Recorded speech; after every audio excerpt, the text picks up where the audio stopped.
So last night, TNA held their Slammiversary event, which is to celebrate their, I believe it's 23rd year in existence, believe it or not, 23 years in existence.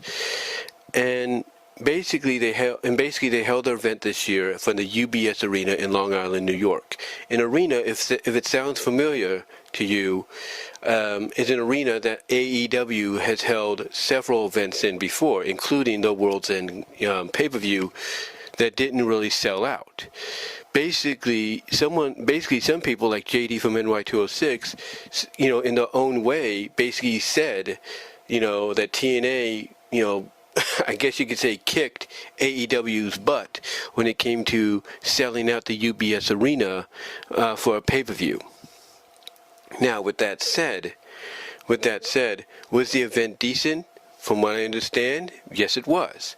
Did it have the match results that people wanted? No. Because basically, at the end of the night, the only TNA titles that remain in TNA are the tag titles with the Hardy Boys, the X Division title with Leon Slater, the International title with Steve Macklin, and the Knockouts tag team title with the Elegance brand. But what about the women? But what about the Knockouts World title and the TNA World title? Those titles, are going to be with NXT right now. Trick Williams is still the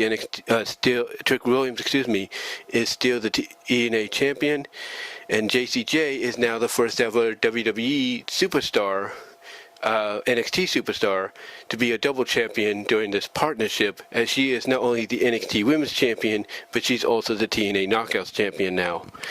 And to say a lot of people weren't thrilled with this would be an understatement. Because honestly, when it comes to JCJ, not a lot of people feel, from a believable standpoint, that she should be champion. They look at her and they're like, why is this woman walking around as a double champion? It's one thing for her to be the NXT Women's Champion, but it's another for her now to be Knockouts Champion. It's like, why is she, making history here? Why is she the one being given this opportunity? She doesn't look like someone that deserves to be champion, period. She looks like someone that could easily be beat up in a fight, just like that. And that's the thing about JCJ, though. That's her character. She will always have Jasmine Nix and Phelan Henley by her side, because basically she knows in story that on her own, she can't win a match. She can't win a match against certain people. And that's the story they're telling with her. They're telling the story that if she's on her own, she's beatable. With help, she's not beatable. Or at least it's more of a challenge. Now the question is, how long is this going to go? How long is it going to be till TNA basically gets their crowning moment? Well, it's real simple. TNA is going to get their crowning moment in October at Bound for Glory. That is probably the most likely projected direction that they're going in. And you also have to understand this from a business standpoint. Okay? TNA is on the verge of getting a new television deal with probably a major platform. Whether that's FS1, that's A&E, whether that's USA, maybe CW, whoever. They are on the verge of getting one. And it's all thanks to this partnership with WWE. Do you think Carlos Silva, is going to want to rock the boat, if you will, when it comes to potentially getting a new deal, all thanks to WWE's partnership with them? Do you think he's going to want to rock that boat? No. He understands, believe it or not, it feels like he understands the wrestling business better than I think anybody gives him credit for. Because the way he reacts on screen when he had to hand over, or literally let JCJ rip the championships away from him, the Knockouts title anyway, you could tell that there is just that he can, that he gets it. I'm trying to find the right word to say here. That he just gets it. He understands that this is all part of a bigger plan, a bigger payoff, and that payoff is going to be bound for glory, if not sooner. And the reason I say if not sooner is because the only thing that can make them accelerate, giving TNA back some momentum, giving TNA back their titles, is if the fan backlash is loud enough that even both companies are not able to ignore it. So at the end of the day, this is all about business. TNA wants to get that big major deal, up and running with a new platform, whether it's, cable over-the-air network television, streaming. They want to get that, out of the way first. And then, when it's all said and done, come Bound for Glory, which I think will be where they announce their new deal at, on that same night is when they'll have the crowning moment. That's what this is leading towards. Now, like I said, it could end sooner if the backlash gets any louder. Especially with JCJ. But like I said, with JCJ, she is supposed to be looked at as someone that you don't believe deserves to be in the spot she's in. That you look at and say to yourself, this woman can't even stand on her own 2 feet, in a match. She always needs help. And that's her story. That's her story, to where the moment's coming, maybe even as soon as this Tuesday, but the moment is coming to where she's going to end up getting her comeuppance. That she is basically going to be told that you got to go into this match by yourself, no fatal influence at ringside, defend the titles, and prove once and for all on your own you deserve to be champion. And when that moment happens, that's when she's going to lose. Not just the Knockouts title, but the NXT Women's title. That's when she's going to lose. And the story is going to be basically that on her own, JCJ can't win a match, especially the big one. She can't win the big one when it counts the most. Now, as far as Trick Williams goes, Trick Williams, I think if I was to be a betting man between who would lose their TNA title to back to TNA sooner, I think honestly, Trick Williams is on the docket for that potentially happening. Because if a draft is coming in WWE after SummerSlam, then there's no doubt Trick Williams is on the radar to be drafted to either Raw or SmackDown from NXT. So again, if I'm a betting man, then I would almost, bet the house that he'd be the first. Now, could I be wrong? Absolutely. JCJ could get drafted and she could be the first. We don't know. But the point I'm getting at is this. At the end of the day, the main destination for all of this to end is Bound for Glory. Like I said, that'll probably be the night that they announce the new deal for whoever they're going to be showing Impact on in the near future, or within the next year. That's when, Bound for Glory is going to be the night they do that. But also Bound for Glory will be the night that if they don't do it a lot sooner due to fan backlash, Bound for Glory will be the night that they basically crown TNA, as champion overall. That basically they put TNA over in a huge way.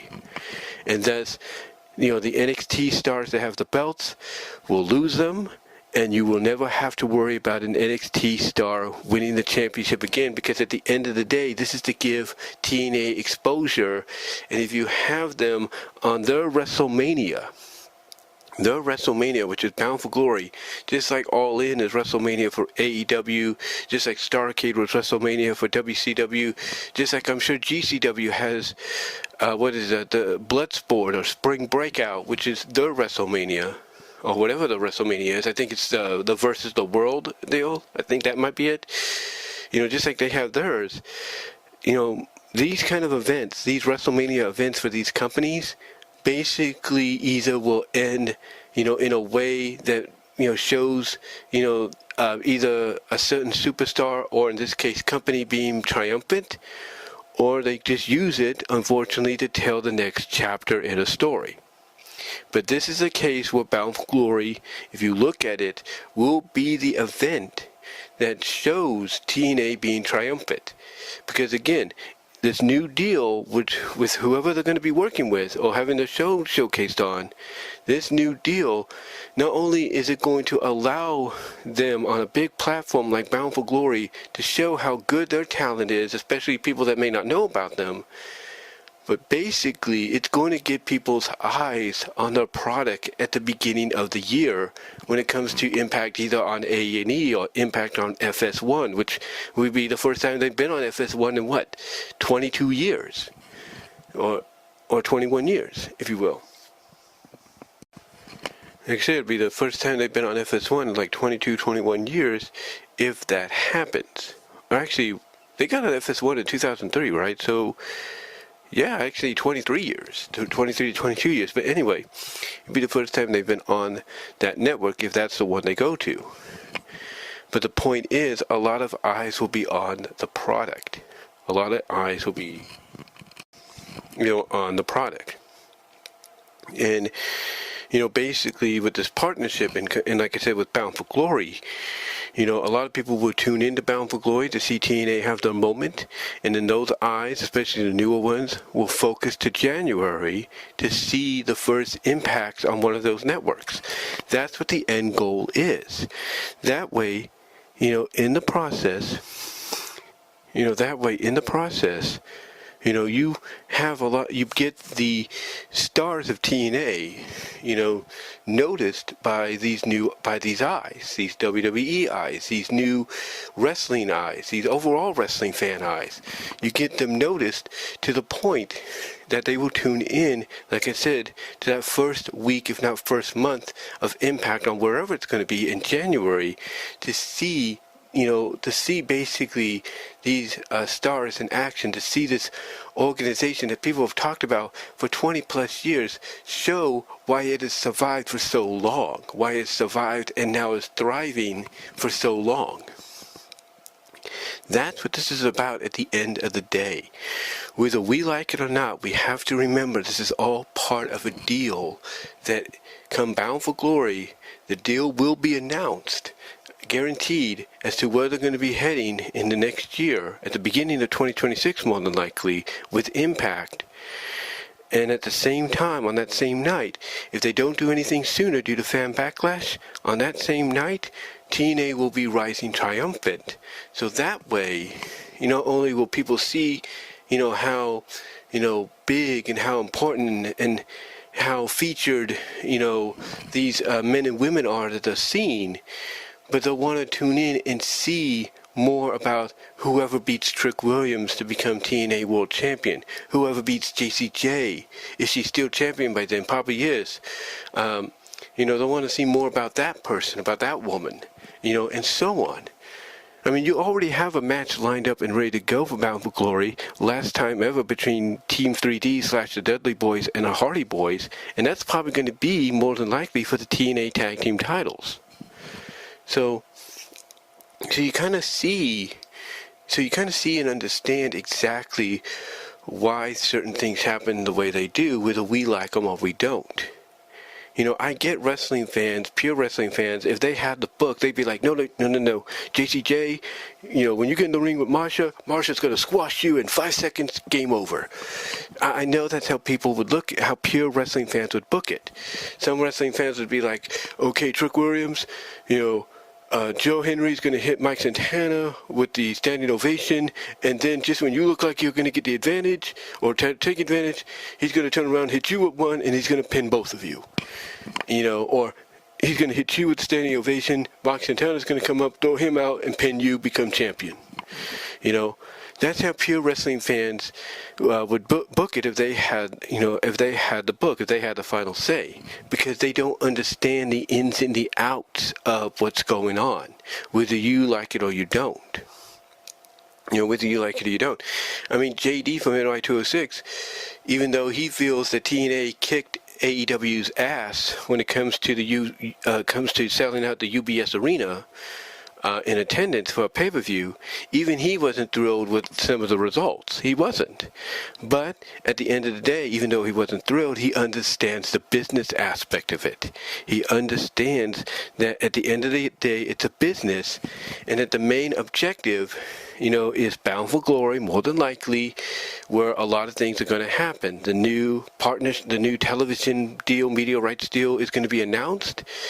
And at the same time, on the same night, TNA is going to hopefully, if they make the smart decision, and they will, I have confidence they will, TNA will rise triumphant, and they will have back the TNA World title and the Knockouts title, along with all the other titles, and it's going to get people that watch Bound for Glory, established long-time TNA, WWE, AEW wrestling fans, wrestling fans overall, to want to tune into that first impact, of the new year on the new network, as well as the newer fans that have been told about TNA, that saw TNA for the first time maybe last night at Slammiversary, and that may want to give it a chance again with Bound for Glory.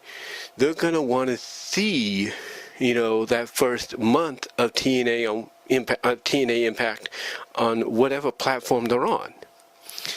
So that's what it is at the end of the day. That's what it is at the end of the day, and I think we need to accept that. I think we as fans, casual, hardcore, a diehard, whatever you want to call us, drones, elitist, we, at the end of the day, we have to understand that this is a business. And sometimes, especially with partnerships, businesses are, certain decisions are done a certain way that may not be popular with us, but they're done to help get eyes on the product that is in the progression of trying to get back to where it was, years ago, and that's back to being the number two promotion in the land, right next to WWE, well, basically making WWE's adversary in AEW become number 3. So that's what this is at the end of the day. It's just a business deal to get eyes on the TNA product, get eyes on these, talents that they may or may not know about. And so that come Bound for Glory, when everything happens, the announcement for the new media rights deal is made, and TNA gets back the world title and the Knockouts title, it's going to make people that tune into Bound for Glory that night to want to tune in and watch the first month of Impact on either FS1, Tubi, A&E, CW, USA, wherever it lands. It's going to make them want to tune in, and that's a fact. That is a fact, whether people want to admit to that or not. But let me know what your thoughts are, guys. Comment down below, like the video, ring the bell for notifications, subscribe to the channel. Do you agree with what I've had to say here? Or do you think maybe I'm just kind of grasping for straws and just trying to come up with excuses, which I know I'm not? But let me know what your thoughts are, guys. Love to hear from each and every one of you on this. And until next time, I'll talk to you all later.